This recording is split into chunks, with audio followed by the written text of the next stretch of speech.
Salam sejahtera, selamat beraktivitas kembali. Kiranya hari ini berkat Tuhan berkelimpahan di hidup kita.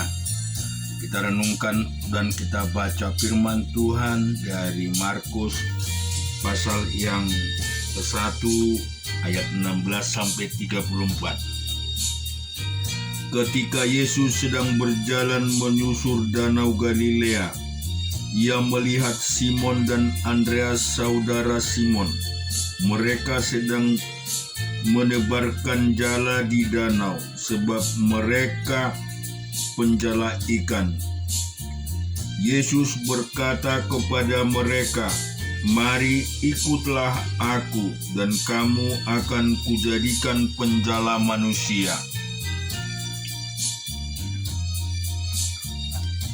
Lalu mereka pun segera meninggalkan jalannya dan mengikut dia. Dan setelah Yesus meneruskan perjalanannya, sedikit lagi dilihatnya Yakobus anak Zebedeus dan Yohanes saudaranya sedang membereskan jala di dalam perahu. Yesus segera memanggil mereka dan mereka meninggalkan ayahnya Zebedeus di dalam perahu bersama orang-orang upahannya, lalu mengikut dia.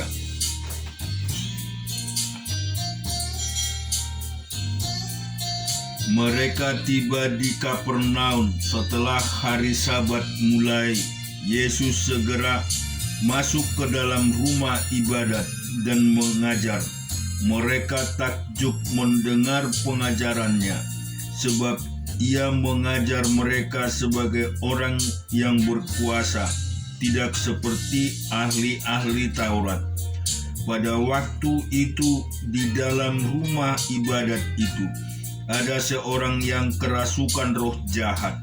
Orang itu berteriak, "Apa urusanmu dengan kami, hai Yesus orang Nazaret? Engkau datang hendak membinasakan kami. Aku tahu siapa engkau, yang kudus dari Allah." Tetapi Yesus menghardiknya, katanya, "Diam, keluarlah daripadanya."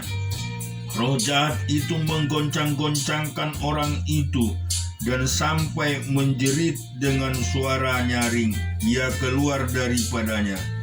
Mereka semua takjub sehingga mereka memperbincangkannya. Katanya, "Apa ini? Suatu ajaran baru." Ia berkata dengan kuasa roh-roh jahat pun diperintahkannya dan mereka taat kepadanya. Lalu tersebarlah dengan cepat kabar tentang dia ke segala penjuru di seluruh Galilea.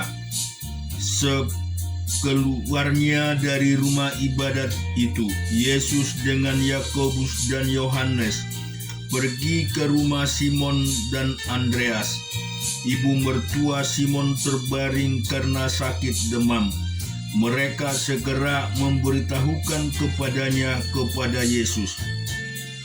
Ia pergi ke tempat perempuan itu dan sambil memegang tangannya, ia membangunkan dia, lalu lenyaplah demamnya.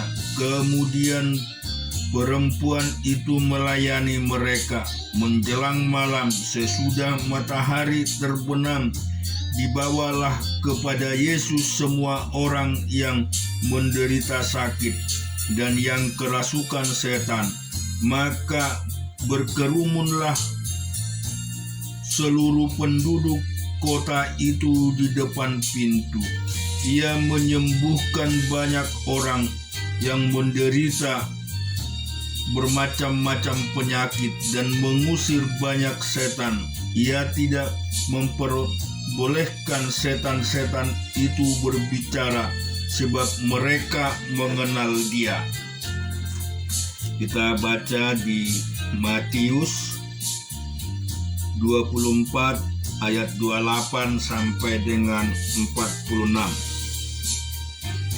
"Tetapi apakah pendapatmu tentang ini? Seorang mempunyai 2 anak laki-laki. Ia pergi kepada anak yang sulung dan berkata, "Anakku, pergi dan bekerjalah hari ini dalam kebun anggur." Jawab anak itu, "Baik, Bapa." Tetapi ia tidak pergi. Lalu orang itu pergi kepada anak yang kedua dan berkata demikian juga.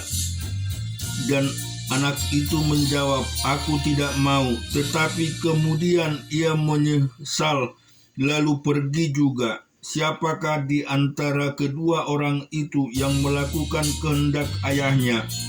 Jawab mereka, "Yang terakhir." Kata Yesus kepada mereka, "Aku berkata kepadamu, sesungguhnya pemungut-pemungut cukai dan perempuan-perempuan sundal akan mendahului kamu masuk ke dalam kerajaan Allah.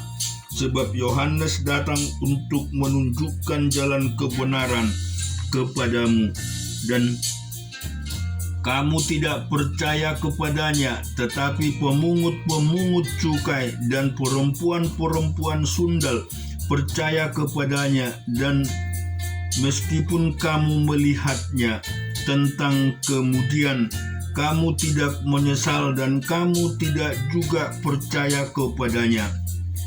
Dengarkanlah suatu perumpamaan yang lain. Adalah seorang tuan tanah membuka kebun anggur dan menanam pagar sekelilingnya. Ia menggali lubang tetapi memeras anggur dan mendirikan menara jaga di dalam kebun itu. Kemudian ia menyewakan kebun itu kepada penggarap-penggarap lalu berangkat ke negeri lain. Ketika hampir tiba musim petik, ia menyuruh hamba-hambanya kepada penggarap-penggarap itu untuk menerima hasil yang menjadi bagiannya. Tetapi penggarap-penggarap itu menangkap hamba-hambanya itu. Mereka memukul yang seorang, membunuh yang lain, dan melempari yang lain pula dengan batu. Kemudian tuan itu menyuruh pula hamba-hamba yang lain lebih banyak daripada yang semula, tetapi mereka pun diperlakukan sama seperti kawan-kawan mereka. Akhirnya ia menyuruh anaknya kepada mereka, katanya, "Anakku akan mereka segani." Tetapi ketika penggarap-penggarap itu melihat anaknya itu, mereka berkata seorang kepada yang lain, "Ia adalah ahli waris, mari kita bunuh dia supaya warisnya menjadi milik kita." Mereka menangkap dan melemparkan keluar kebun anggur itu, lalu membunuhnya. Maka apabila tuan kebun anggur itu datang, apakah yang akan dilakukan dengan penggarap-penggarap itu? Kata mereka kepadanya, "Ia akan membinasakan orang-orang jahat itu, dan kebun anggurnya akan disewakan kepada penggarap-penggarap lain yang akan menyerahkan hasilnya kepada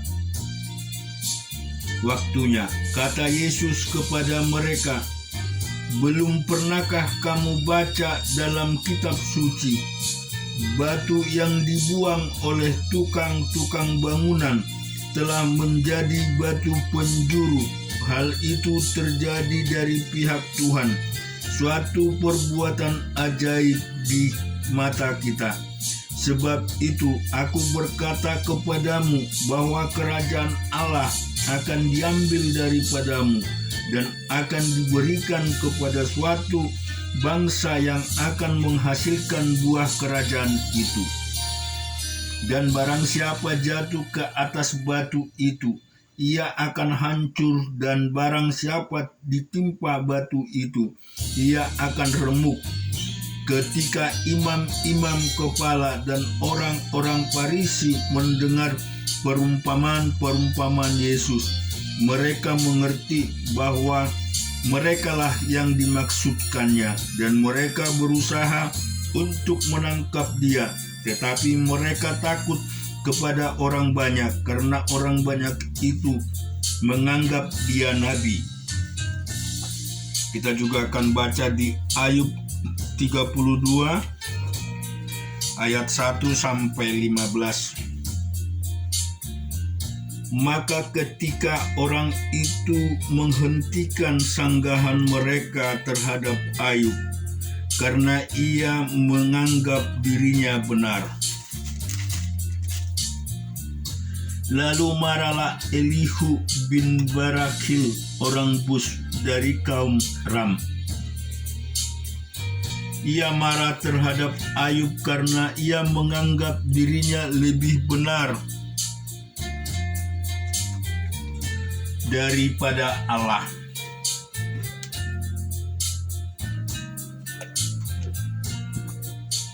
Dan ia juga marah terhadap ketiga orang sahabat itu karena mereka mempersalahkan Ayub meskipun tidak dapat memberikan sanggahan. Elihu menangguhkan bicaranya dengan Ayub karena mereka lebih tua daripada dia. Tetapi setelah dilihatnya bahwa mulut ketiga orang itu tidak lagi memberi sanggahan, maka marahlah ia. Lalu berbicaralah Elihu bin Barahil orang Bus itu, "Aku masih muda dan kamu sudah berumur tinggi. Oleh sebab itu aku malu dan takut mengemukakan pendapatku kepadamu. Pikirku, biarlah yang sudah lanjut usianya berbicara, dan yang sudah banyak jumlah tahunnya memaparkan hikmat. Tetapi roh yang ada dalam manusia dan napas yang maha kuasa itulah yang memberi kepadanya pengertian. Bukan orang yang lanjut umurnya yang mempunyai hikmat, bukan orang yang sudah tua yang mengerti keadilan. Oleh sebab itu aku berkata, dengarkanlah aku pun akan mengemukakan pendapatku. Ketahuilah, aku telah menantikan kata-katamu, aku telah memperhatikan pikiranmu, hingga kamu menentukan kata-kata yang tepat. Kepadamulah kupusatkan perhatianku, tetapi sesungguhnya tidak seorang pun yang mengecam Ayub. Tiada seorang pun di antara kamu menyanggah perkataannya. Jangan berkata sekarang kami sudah mendapatkan hikmat. Hanya Allah yang dapat mengalahkan dia, bukan manusia. Perkataan tidak tertuju kepadaku, dan aku tidak akan menjawabnya dengan perkataanmu. Mereka bingung, mereka tidak dapat memberi sanggahan lagi, mereka tidak dapat berbicara lagi. Amin. Tuhan kiranya memberkati hidup kita semua.